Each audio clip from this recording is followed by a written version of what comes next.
I've always associated my birthday with that depressing time of year where a cozy autumn turns into an early winter decay, where colorful leaves die, leaving a withered brown shell behind.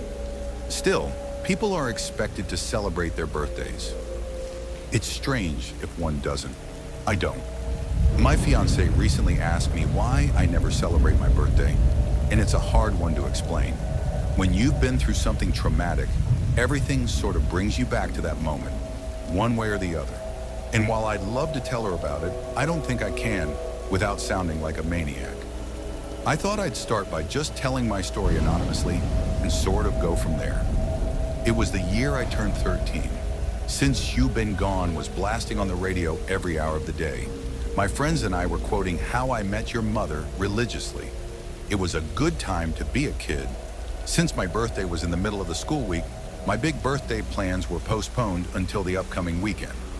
Still, I couldn't complain. Birthday cake on a Tuesday didn't sound all that bad. I got home, had a small celebration with my parents, and opened a few presents. 2 new games for my PlayStation 2. Score! I finished up my homework and browsed the net for a few hours ahead of my scheduled bedtime when there was a knock at the door. We rarely had visitors, so to have someone knocking at our door at 10 p.m. was unusual, to say the least. My parents had already opened the door by the time I was halfway down the stairs. There was a man in a fancy jacket with a clipboard standing outside, along with 2 armed guards. I sort of fell into the middle of the conversation. So we need you to sign the consent form, and we'll get started, The clipboard man said. Any questions? This can't be legal. My mom said. On what kind of authority are you? Ma'am, this is an emergency. We have been authorized to bring anyone and everyone if need be. But I promise you it'll be a less pleasant experience than what you could achieve here in the comfort of your own home. As the discussion continued, the armed men pushed into the house. They had a sort of checklist they were going through, asking questions as they poked and prodded. Someone mentioned a satellite phone, which we didn't have. I hurried back upstairs. From my window, I could see them putting wheel locks on our car. They were testing some sort of electrical equipment too, and as they did, I could see the internet connection on my computer disappear. My cell phone lost all bars, and while I didn't check, I suspected they'd done something to our landline as well. They were isolating us, putting us under some sort of lockdown. I still didn't have the slightest idea of who these people were. There were no patches, badges, ranks, or symbols. Just a bunch of serious-looking men in windbreakers with visible gun holsters. After a few minutes, one of the men entered my room. My parents were worried sick, but were told to wait outside. The man was about 6'4" and had the look of someone who could kill me with his bare teeth if need be. Without a word, he started to go through my things. You got any walkie-talkies? He asked. Any radio science projects, something like that? Nope, I said, shaking my head. I got a PlayStation 2? That can go online, right? I never got the chance to answer before my mom added. We don't let him play online games. She said, It can't do that. as if to make sure, he pulled the power cable and dropped it in a sealed bag along with various knickknacks and keys that he collected. They weren't taking any chances, and I wasn't playing my new games anytime soon, it seemed. As they finished up their impromptu house inspection, we were asked to gather downstairs. The fancy man with the clipboard cleared his throat, and the room fell deathly silent. Even my dad, who was usually a very assertive man, didn't have much to add to the conversation. That's how you knew it was serious. For 72 hours, this and surrounding neighborhoods are under lockdown, The man explained. There is a localized problem related to a recent geological event, which has caused some unexpected issues. I'm sure you've noticed some minor oddities as of late. Like what? My dad added. Milk turning sour, houseplants getting a strange color tint, swarms of frogs cluttering the roads. My parents said nothing, but they nodded. Perhaps they'd seen something I hadn't. The man put down his clipboard as he explained, calmly. You have been exposed to something akin to a chemical. It reacts violently to the release of certain hormones which are associated with deep REM sleep. To ensure your safety, we are currently enforcing a temporary 72-hour ban on sleep. Excuse me? My dad took a step forward, but one of the armed men responded in kind. They both stopped before it had the chance to escalate. Exposure was approximately 9 hours ago, meaning you have about 63 hours left to go. That'll be approximately 1 p.m. on Friday. There is no way we can. This is non-negotiable. This is a matter of your security, sir. We have an emergency health service site, but I can promise you that it won't be pleasant. You will be chemically induced into sleeplessness for the full duration of exposure until the event has passed. It can cause long-lasting brain damage. We were handed a folder each explaining our responsibilities and rights. An unmarked red folder with 3 papers, one explaining their right to force this upon us, another explaining that we'd already signed the consent papers, and a third one was a form explaining exactly when we could go to sleep. There was also an inventory form explaining the items we were to have returned at the end of the containment. They left a box of 50 glass vials, some kind of 4-hour booster shots. The man explained how underage children were not to take more than one every 7 hours, and that my mother, if pregnant, shouldn't take any at all. Luckily, my mom wasn't pregnant. I'm an only child. We were also given fiber bars with some kind of hormone supplement, unmarked and unbranded, but warm. Maybe they were made recently. The packaging was sloppy at best. The fancy man was trying his best to explain, and I could see my parents were eager to listen, but I barely understood half of it. Instead, I looked at the armed guards. They looked exhausted. Maybe they, too, weren't allowed to sleep. One of them had his mouth open and almost drooled, blinking one eye at a time. I could have sworn he nodded off for a second, which prompted him to take a walk outside. I don't know if we can do this. My mother complained. It's a lot to ask. We've only just... If at any point you can't do this, you need to call this number. It's the only number that works, the man said, pointing to the final line on the final page of the folder. If someone falls asleep and can't be awakened within a few minutes, they're in terrible danger. If that happens, try to keep them awake by any means until we can get here to pick them up. And then they'll be taken to our site in Mankato, where they'll be chemically induced to stay awake. So what exactly happens if someone doesn't make it? My mom asked. If we all just fall asleep? The man shook his head, tapping the clipboard with his pen. They will most probably die. Others might too. While they went into the kitchen to explain the details, the angry-looking guard approached me with a sealed bag, handing me back my PlayStation 2 power cable. He gave me a pat on the shoulder. I checked with the tech team. He said, You're good to go, and happy birthday. I'd almost forgotten that it was my birthday. I appreciated the gesture, but I just couldn't bring myself to smile. I had too many questions bubbling in the back of my head, and I was too afraid to speak. They probably talked for another 20 minutes or so before the men left, leaving my parents and I alone in the kitchen. My mother was smoking under the kitchen fan. I'd only seen her smoke 2 times, once when she lost her job, and another time when her father got sick. Smoking in the kitchen was a surefire way to tell something was wrong. Dad was sitting with his arms crossed, looking at the box of booster shots. This is not a joke. My dad finally said. This is very serious. We're all gonna need to help each other to get through this. Mom said nothing, but I could see her hands trembling. She'd been crying. She was shaking so much that the ash from her cigarette didn't reach the ashtray. It just plopped down on the stove. We can't be alone, Dad continued. We're gonna do our best to keep busy. You can play as many games as you want, but you can't fall asleep. They gave back my power cable. I said, Does that mean it's okay for me to use the PlayStation? It's okay. Mom coughed. It's okay, honey. Play your games. For those first few hours, I didn't understand what the big deal was.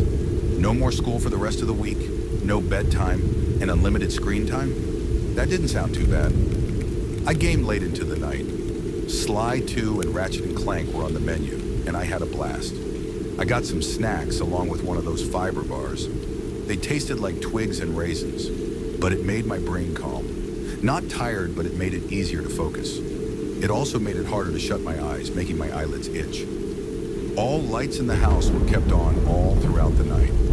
Mom and Dad kept playing music on the downstairs stereo, and they desperately tried to keep me engaged. I was engaged enough just playing games, so I think it was more for their benefit rather than mine. At 5 a.m., Dad took his first booster shot. I could hear it all the way from upstairs. He was cussing pretty hard. Apparently, those things tasted like a mix of stale rice and death. Mom took her first boost about half an hour later, but she mixed it with orange juice. Apparently that helped. By 7 a.m., even I was feeling it. I'd never been up all night playing games like that on a school day before. Sure, I'd pulled all-nighters with my friends, but it was usually something we prepared for. So by early morning, I could feel myself nodding off. My parents were checking in on me every now and then and decided to act. We were having family breakfast, pretending as if we'd already slept. You're always cranky in the morning. Mom said. Try to imagine. This is just that. Another cranky morning. I knew for a fact that they'd slipped one of the boosters into my cereal. I saw 3 empty vials on the counter, and I knew none of them had taken a second one yet. Still, I had little choice but to try. We weren't even halfway through the containment yet. As we finished our breakfast, we could hear commotion outside. I was upstairs brushing my teeth, watching through the hallway window. It was our neighbors. Larry Peterson, the 55-year-old man who worked the fishing supplies at the local mini-mall, crawled out his front door. He was throwing up something black and blue onto the pavement. I'd never seen this man do anything more physically straining than trying to start a lawnmower, and now he was crawling on all fours like his life depended on it. I could hear his wife calling out from inside. She was screaming at him, but I couldn't hear what. Larry got up and almost leapt into the back of his pickup truck in a show of athleticism I'd never seen from him before. It wasn't until his wife got out of the house that I could hear what she was saying. Larry, She cried. Larry, wake up. I saw Larry Peterson grab a wrench, get out of the truck, and grab his wife by the hair. Suddenly, a hand covered my eyes as my father dragged me away from the window. I could hear a scream turn into a gargle, followed by a hearty laugh, one I'd heard 1,000 times before. The same kind of laugh Larry Peterson would chuckle up whenever my dad tried to pull off a bad pun. My mind painted me a picture of what had happened, and it wasn't pretty. My dad spun me around and stared into my eyes. I could tell he wasn't himself. There were lines across his face that I hadn't seen before. Stay with me and Mom, He said. Don't look outside. People are getting sick. Are we getting sick, Dad? I asked, a yawn escaping me. He shook me a little, as if to make sure I was paying attention. We'll be fine, He said. It's just a matter of time, but I don't want you to see people getting hurt. Larry isn't feeling well. There was a knock on the front door. Dad took point as Mom hid in the bedroom. I remember standing on the top of the stairs looking over the railing to the floor below. There was a violent, angry pounding on the door. Larry Peterson's soft chuckle coming from the other side. He didn't say anything. He just pounded on the door with his wrench, laughing as he tried to get in. He went around the house rattling our windows. He didn't get far before we could hear a car roll up. There was a popping sound, but not like a gunshot. I think they tased him. By the time I could hear Larry Peterson get dragged off, my mom had come upstairs with a smile taped to her face, asking me to show her how far I'd gotten in my fancy new video games. She was clearly trying to keep me distracted, but I didn't mind. At that point, I wanted desperately to be distracted. I could imagine Larry Peterson on the other side of the front door, his white t-shirt stained with that strange black and blue goo he'd thrown up, wielding that wrench with a manic grip. The thing was as large as my arm and solid metal. I'd never considered it a weapon, but thinking about it made my blood run cold. Had he really killed Mrs. Peterson? Why? Mom and I spent the next few hours playing video games. We also made a plan. We went through our old DVDs and decided on a watching schedule. She'd originally planned to walk, but now we weren't to leave the house. She didn't want to say why, but I had the feeling that there was something outside the Petersons' house that she didn't want me to see. Bloodstains, maybe. I was too afraid to find out. My parents tried their best to keep the mood up, but I could tell it was getting to them. My dad was mostly just standing there, leaning against the door, staring straight ahead like in a trance. Mom tried to occupy herself by playing games and watching DVDs with me, but she was counting the minutes until she could get her next booster shot. I wasn't eager to take one. They made my stomach all queasy. We made it all the way until noon. Dad was having trouble staying up and kept washing his head with cold water. He tried to keep busy doing housework that he'd kept for a rainy day, but there were constant distractions. We could hear sirens in the distance, and at one point there was someone spraying our front door and windows with a high-pressure water hose, possibly to wash away the last traces of Larry Peterson. There were dog patrols going up and down the street, along with the occasional phone call. The one number that still worked where someone called to make sure we were all awake and accounted for. By dinner time, Mom was having stomach troubles. Her shaking had gotten worse, and she was having trouble with sudden change of smells. Dad kept rubbing his eyes and checking his watch, getting up every 10 minutes or so just to move around. We had decided that we were going to play board games after dinner, but Mom was having trouble keeping herself from throwing up. We ended up just reheating a lasagna from a few days back. I didn't mind. Mom made amazing lasagna, but my appetite was quickly lost when I saw my mother barely keeping it together. She kept drooling and making this weird chugging sound. She was blinking slower and slower. Dad tried to get her to eat one of the fiber bars, but she just ran out of the kitchen, locking herself in the bathroom. It was touch and go for a while. I could feel my heart racing as Dad tried to convince her to unlock the door, but she just couldn't do it. After a while, she stopped responding. Dad had to break the handle with a hammer, but it was too late. She was already sleeping. I could hear it through the door. As the door burst open, Mom had only been asleep for a couple of seconds, a minute at most, but she was sitting on the toilet, her head leaning back, and something was coming out of her mouth. Black and blue fingertips poking out over the edge of her lips. Her throat undulated. The moment Dad grabbed her, she tipped her head forward, coughing. Dad washed her face in the sink while yelling at me to wait in the other room. For a few minutes, I was just sitting there, ready to run or hide. It might have been too late, I figured. She could have already been affected, like Larry Peterson. I could hear them arguing in the other room, and as their voices went from angry to desperate to sad, I didn't know what to do. When they finally returned, they sat me down to explain that we were going to be fine, that we were almost halfway through and that we were in the home stretch. They were so kind, warm, and careful in the way they explained it, but my mind was 1,000 miles away. I had trouble focusing, and all I could think about was that strange noise I kept hearing in the background. Something outside. Dad was halfway through explaining how we weren't going to lock our bathroom doors anymore when something in me screamed at me to react. It was just a slight click, but it was clear as day. Maybe it was those booster shots, but I kept hyper-focusing on little details rather than big picture stuff, like an actual conversation taking place in front of me. I closed my eyes, and no less than a second later, a loud bang. Someone was shooting at us. It was only a couple of shots, but we dropped to the ground. One shot got lodged in the front door, while the other cracked the kitchen window. There were loud voices outside, laughing hysterically. They were talking but barely making any sense. One of them sounded like she was trying to talk with food in her mouth. Mom and Dad kept quiet as two more shots popped off, one of them hitting the kitchen light. With an electric spark, it gave out, blacking out most of the kitchen. I could hear someone running and laughing as they continued down the street. In the distance, there was more gunfire. Maybe someone responding in kind. We can't stay here. Mom whispered. We gotta call them. You want to go to where they put Larry? Dad answered. To be in a whole hospital full of these people? They're shooting at us. We can't just... Mom quieted down and looked at me. She and Dad excused themselves to talk in private while I was asked to move upstairs.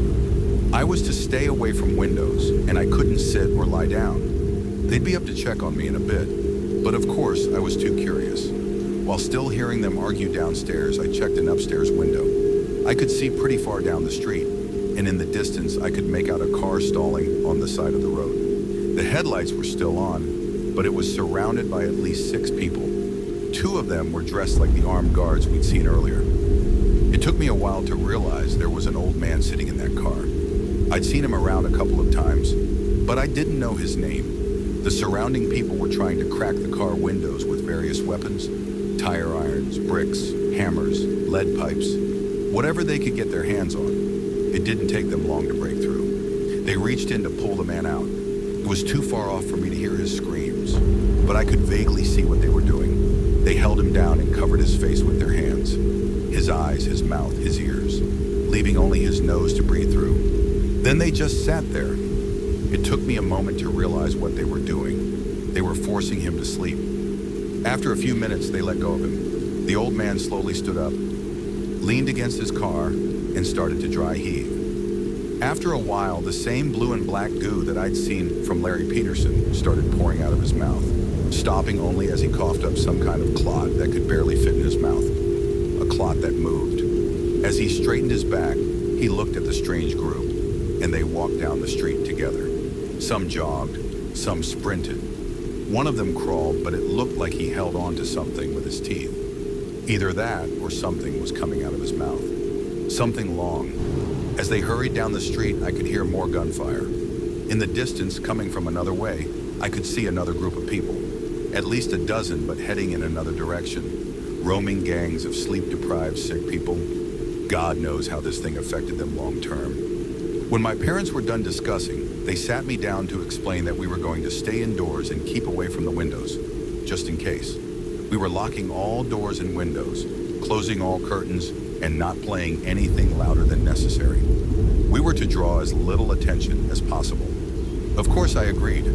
What choice did I have? That night I could tell things were deteriorating. Dad almost took a double dose of booster shots as he forgot he'd taken the first one, but Mom stopped him. There were no phone calls coming in. They'd stopped checking in on us. Mom even tried calling, but the line had been disconnected. The gunfire outside was further away, but more frequent. We could hear cars honking, but no sirens. Then there were fires, at least two, somewhere downtown. We could see the smokestacks from afar. Mom wasn't doing well. She couldn't eat, and at times she could barely stay on her feet. She kept talking out loud even if no one was in the room with her, and she had to lean against things to stay upright. She couldn't keep the fiber bars down, and she walked around with her head bobbing back and forth. Dad tried his best to keep her active, but he was having trouble as well. No matter how many cold splashes he took to the face, he just couldn't stay attentive. I wasn't doing well either, but nowhere near as bad. I still had my appetite, and I took my booster shots, but I could feel the side effects. My hands kept shaking, and I had a nasty headache. There were these pinches down my neck like someone was shocking me with a wet battery. I'd imagine things moving just outside of my vision. I kept turning around to look at the windows as I started to hallucinate that they were screens. By morning, there was a new problem. Both the power and the water had been cut. There was a small lake a short walk from the house, and we had no choice but to try and get some water by hand. We had some drinking water stocked in the kitchen, but we needed some for the bathroom. Mom volunteered to go, but that was out of the question. She could barely stand or make a coherent sentence. There was no discussion. Dad had to do it. We watched him from one of the upstairs windows. The sun had just risen, bathing the withering landscape in long, sharp shadows in a sickly bright glow. Mom was just staring blankly ahead, as if trying to remember what was so important. Isn't it your birthday soon? She said out loud. That was Tuesday, I responded. Did you wish for you to get older? She asked. I wish for that. I want you to be able to get older. She looked at me and laughed maniacally. She blinked one eye at a time, her left eye lingering a little longer than her right. Her eyes were sunken and dark, and she kept going cross-eyed. I think she meant well, but that look she gave me was nothing short of terrifying. It was like she'd been reduced to her most basic self. My mom was still in there somewhere, but most of it was just gone. After about an hour, I spotted Dad coming back. Mom and I were both relieved, but it didn't last long. I noticed he wasn't carrying any water. Moments later, I could see he wasn't alone. There were about 24 more people coming with him. Mom didn't seem to react. She just looked out the window and nodded to herself. For a moment, she was almost falling asleep standing up, her mouth moving up and down on its own like a bass out of water. I could see something moving in her throat. I shook her, and in a moment of clarity, she looked out the window again. As I heard something pound against the door downstairs, Mom pushed me into the closet. She ran downstairs to get the remaining booster shots and dropped it all on me, along with her wristwatch and a couple of fiber bars. Someone will come get you. She said, just wait and stay awake. I'll try to think of something. I didn't have the time to protest before she slammed the closet shut. I could hear a key slide into the lock downstairs. Dad may have forgotten something about who he was, but he hadn't forgotten how to use the house keys. I just sat there in the dark, listening. I curled up into a ball, but I didn't want to get too comfortable. I could hear furniture being turned over, unfamiliar voices yelling obscenities or incoherent nonsense. A fight broke out, and I could hear someone throwing something. Another person ran up the stairs and into the bathroom, repeatedly kicking the bathtub. A woman screamed, then a man. There was a gunshot, followed by windows being broken. I could hear a muffled scream as if someone was held down, maybe like they did with the old man outside the night before. I must have sat there for hours. In the dark, it was hard to tell if my eyes were open or not. I couldn't tell if I was really hearing something outside or if I was just imagining it. I could hear voices and whispers, but they didn't seem to make sense. Sometimes I imagined them standing just outside my door, asking me for the cheat codes for the games I'd played. All I had to keep my waning sanity company was my mom's wristwatch, and I could barely make it out. Time passed so strangely. I could be wrapped in a thought for what felt like hours, but only minutes passed. Then I'd catch myself staring straight ahead, and 2 hours could disappear. I kept repeating the next scheduled hour for the booster shot like a mantra. But things were getting stranger. The clock would go backwards. I'd imagine someone sitting across from me, a pair of white eyes staring back at me from the dark. There were little voices telling me to go to sleep, and I found myself nodding off. I could feel something moving in me, like a hand trying to fit into a glove. I finally gave up and got out of the closet. I could barely stand as I dragged the booster shots and fiber bars along in a plastic bag. I didn't care if there was anyone downstairs. I needed to see something. I needed light or some kind of stimuli. The whole house was trashed, every piece of furniture broken, every light smashed. There was blood spatter on the walls, and the front door was hanging on a single hinge. Every window was smashed, and our picture frames had been thrown across the room like ninja stars. But the strangest thing was an acrid smell coming from the kitchen. At first, I didn't understand what it was. It looked like a person, but there was the wrong number of limbs. After a few seconds of adjustment and trying to force myself to clarity, I realized it was a dead body. A young man with a knife sticking out of his chest, splayed out on the kitchen floor. His jaw was extended and broken on one side. There was a black and blue arm reaching out of his throat, reaching upwards to grab his own head. Something in me stirred. Something in me didn't like what I was looking at, and I wasn't sure if it was me or something else. I tried to push it down with a fiber bar, which strangely worked. I made my way outside in a daze. I didn't know what to do. Part of me wanted to find my parents. Another part of me wanted to get out of town. I wanted to look for a bike, or just start walking or catch a bus. Of course, there were no buses to catch, but my sleep-deprived mind couldn't separate fact from fiction anymore. That entire night was one long, living nightmare. I kept imagining things coming out from the dark. I could hear voices telling me to turn around, to stop, to run, all at once and none at all. I could barely keep my balance, and stopping even for a moment would send me straight to sleep. I had to keep going. I even took an extra booster shot, which just gave me this sharp joint pain and made me sweat. I could tell I'd done something stupid. I took a shortcut through the park. I could see faces coming out of the trees. I saw a man lying face down on the gravel path, being pulled forward by an arm coming out of his mouth. I saw a man out by the lake, repeatedly slapping his arms against the cold water surface, like a manic child trying to get as high a splash as possible.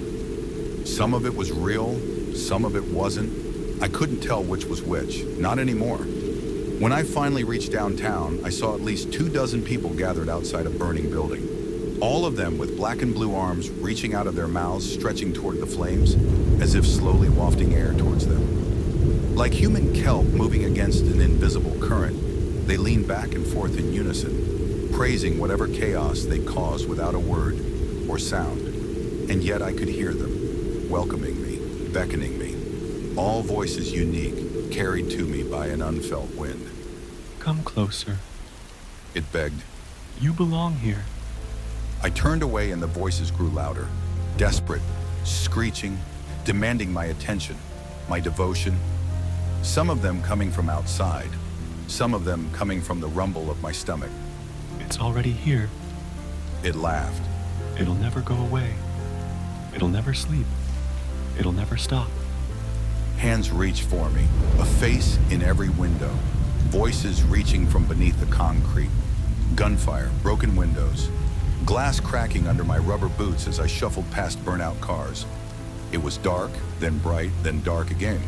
And at some point I succumbed. I felt concrete against my cheek, but I couldn't bring myself to get up. My legs wouldn't move, my eyes wouldn't open. Yes. The voices laughed. Come to us. Come burn with us. And then, darkness. I don't know how long I was out.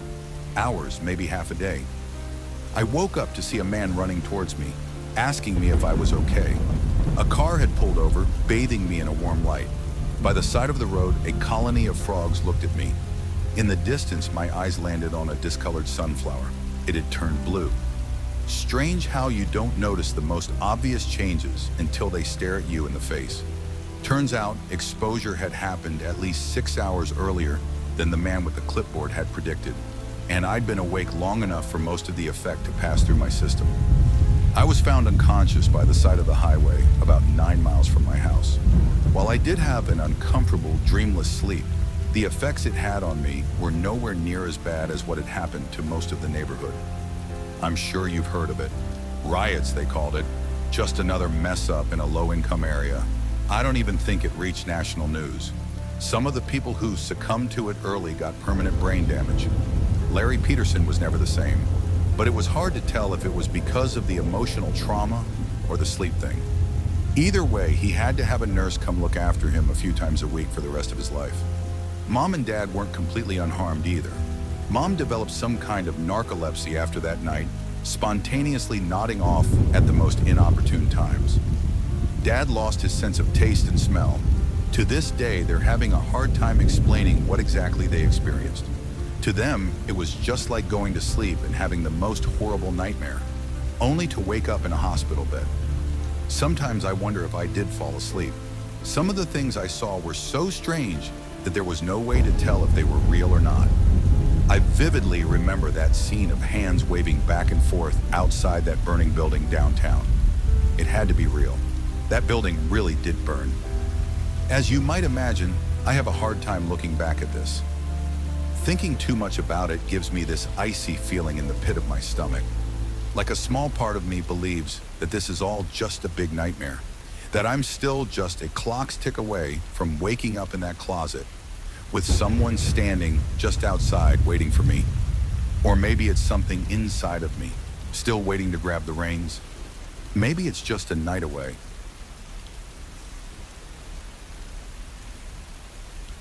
Hello and welcome to Daytime, your place for scary stories straight from the horror forums of Reddit.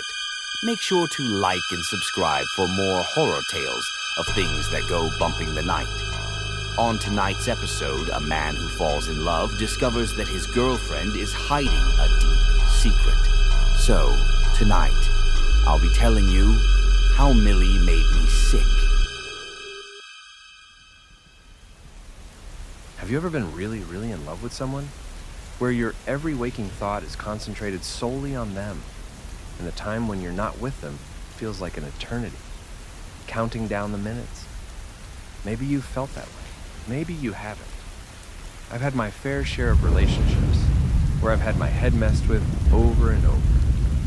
Some of them liked playing mind games, others were abusive, some were hysterical, some were great, calm and kind people that I was too broken to love.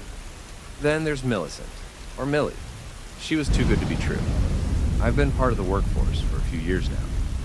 I got my architecture degree at Cloud State, go Huskies, and moved out to Tomskog, Minnesota for an entry-level job. Small town, nice people, cheap apartments. When my little brother graduated from Minnesota State, they decided to have a party.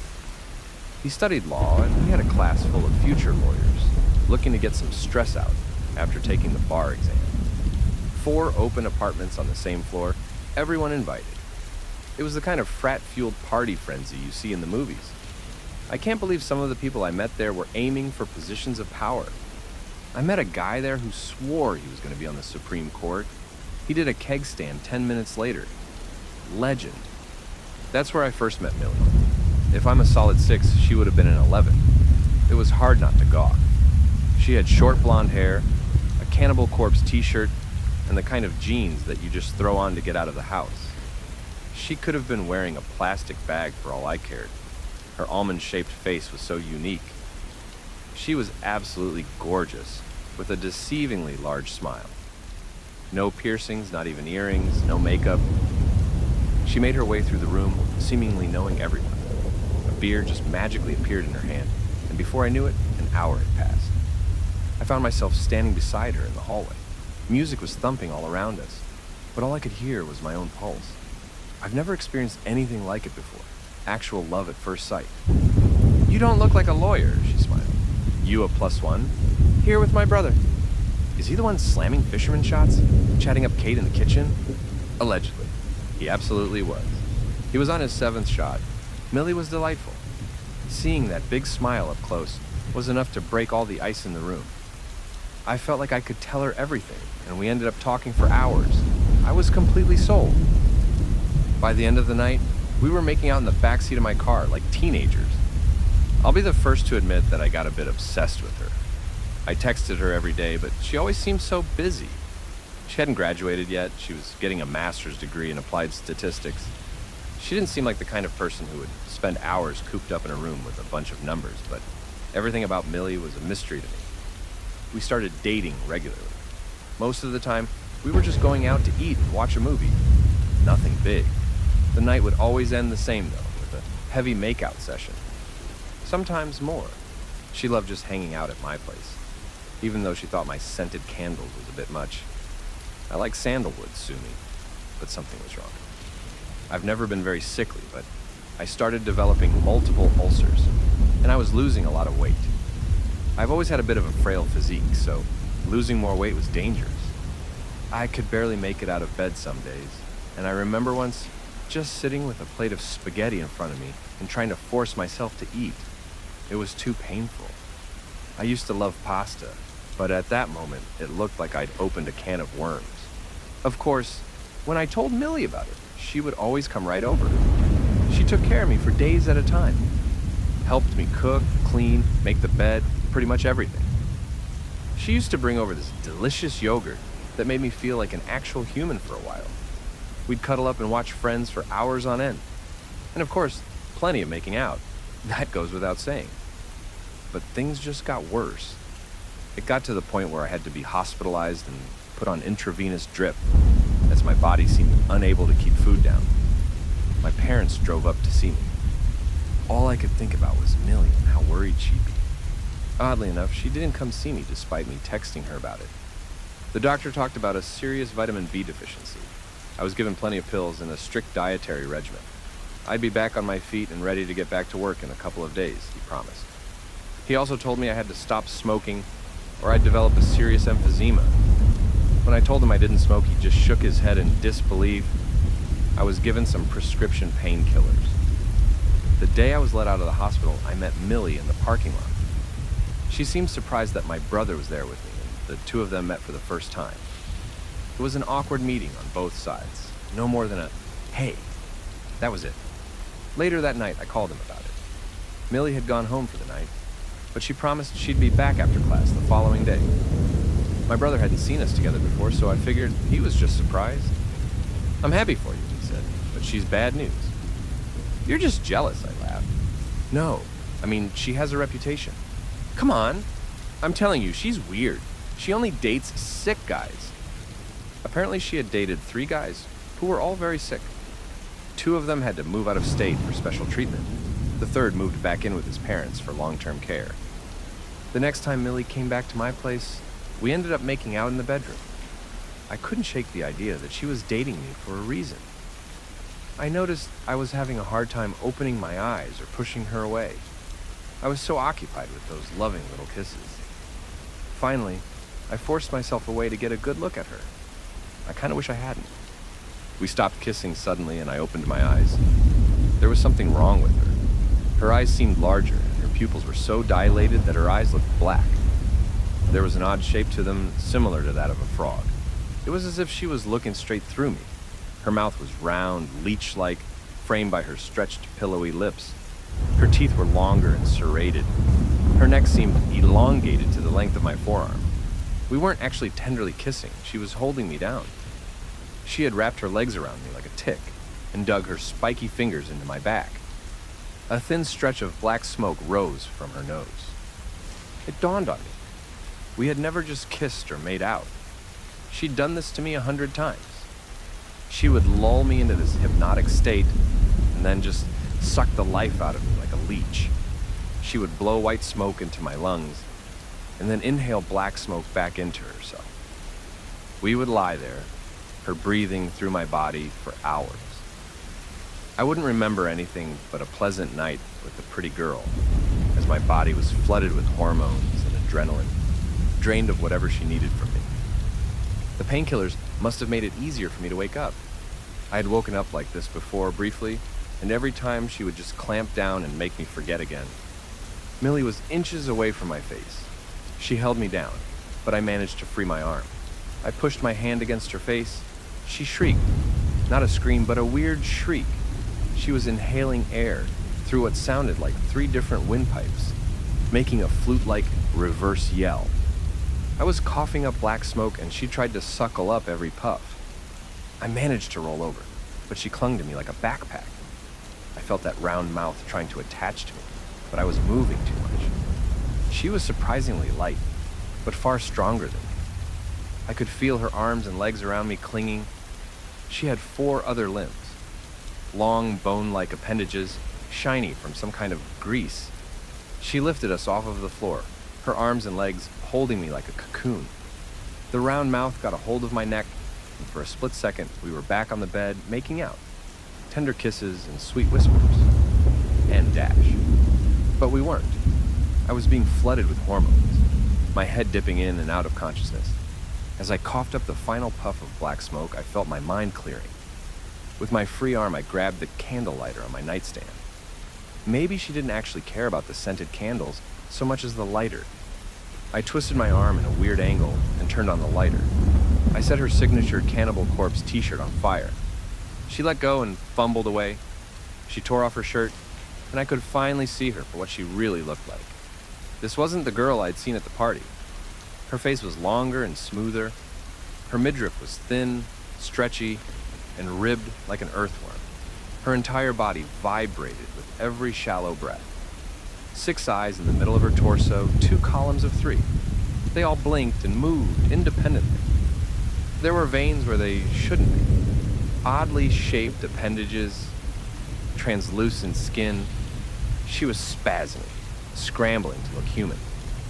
I had a few seconds before she regained her composure. I just kept lighting things on fire. The bed, the drapes, the carpet.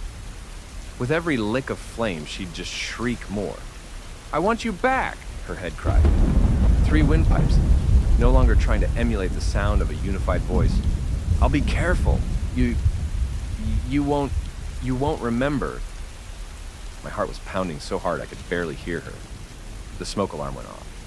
Millie didn't even stand on her legs anymore. She folded her arms and legs into herself. Her head leaned back into her neck, fitting perfectly into an unnatural angle. A ball of Millie, held up by sticky bones coming out of her sides. The sounds were coming from her hollow neck. "I want to watch Friends," she cried, every vowel vibrating. "I want a snack. I want to cuddle." In a last-ditch effort to get to me, she forced herself through the fire. I locked myself in the bathroom. I'd rather die from smoke inhalation than from whatever she turned out to be. She kept pounding the door. A smatter of splats and thuds, but the door didn't budge. The fire alarm was going crazy, and soon the pounding stopped. She was gone. This was a few years ago, but I still can't kiss anyone with my eyes closed. I have nightmares about that black smoke filling up my body, then getting sucked out. It was like someone giving me mouth to mouth. Their air blowing out of my nose. that face breathing through me, like an extension of their lungs. Her flirty eyes, nothing more than a trick to get close to me. Pretty little lips wrapped around a monster's mouth, too large for a human cranium. I don't think I'll ever get over it. I can still feel my body aching to get back to her. My body loved Millie. Knowing what really happened and what she is the only defense I have from trying to find her again. It would be so easy to just let go, to let her have me. But I would be dead. But, of course, I have doubts. Maybe she really cared. Maybe she would be more careful if we tried again. See how easy it is? Never again. I'm telling you this as a warning. If someone seems too good to be true and makes you feel better than you've ever felt, maybe there's a reason. Just open your eyes every now and then. Take a good look. Is this really...